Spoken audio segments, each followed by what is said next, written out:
At the age of 8, David Doubilet was first introduced to the aquatic realm while snorkeling at summer camp. During summer vacations, he began underwater explorations off the coast of Elberon, New Jersey. In 1956, an uncle took David and his cousin to the premiere of The Silent World, an award-winning documentary of undersea exploration by the renowned French oceanographer Jacques Cousteau. At the end of the movie, David sought out Cousteau in the audience and told him he wanted to be an underwater photographer. Cousteau replied, "Why not?" Inspired by Cousteau's work and his personal encounter, 11-year-old David Doubilet started scuba diving and taking black and white photographs above and underwater using his first camera, a Brownie Hawkeye. A far cry from the equipment he now uses as a professional. As a natural fit with David's underwater enthusiasm, the teenage Doubilet became a successful competitive swimmer.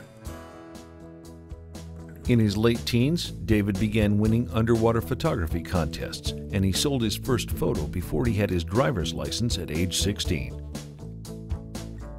Commercially built underwater photography equipment began to arrive on the market when David was a teenager, so he has been able to develop his techniques as the industry has grown. Progress in underwater photography has always been closely linked to the equipment, says Doubilet. During the summer of 1965, David took part in the pilot course in underwater photography at the Brooks Institute in Santa Barbara, California. Several years later, he earned a Bachelor of Arts degree in cinematography and broadcast journalism from Boston University, where he'd begun studying film 5 years earlier. In the mid-1960s, photography wasn't David's only passion. There was his music.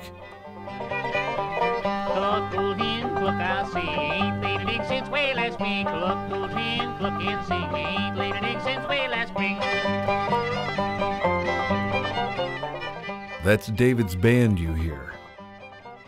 David's band, the Spark Gap Wonder Boys, produced one album, but for 5 years they played professionally along the East Coast.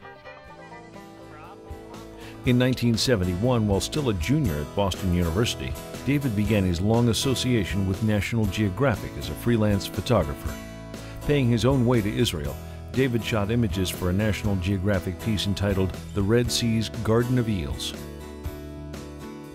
Since that time, David has worked on more than 65 feature articles for National Geographic, including 15 cover stories. In 1985, he picked up a pen and began to write stories as well as photograph them.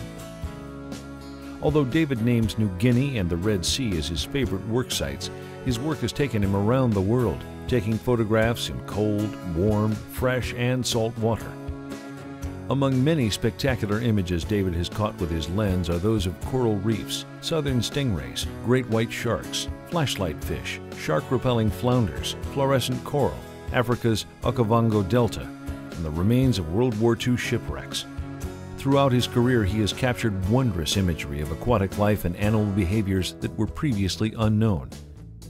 After 30 years of working as a contributor for the National Geographic Society, David was named a contributing photographer in residence in 2001 for the magazine.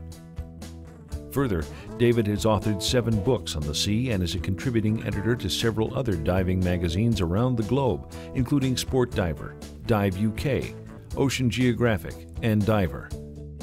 About the aquatic realm, Doubilet states, "I've taken pictures of things underwater that are so incredible to experience that as I'm looking through the viewfinder, I'm shaking my head with disbelief.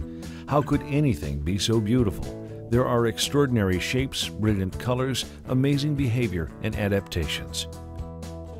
Doubilet believes that too many people view the ocean from land as an undulating skin, not able to see the life and landscapes beneath.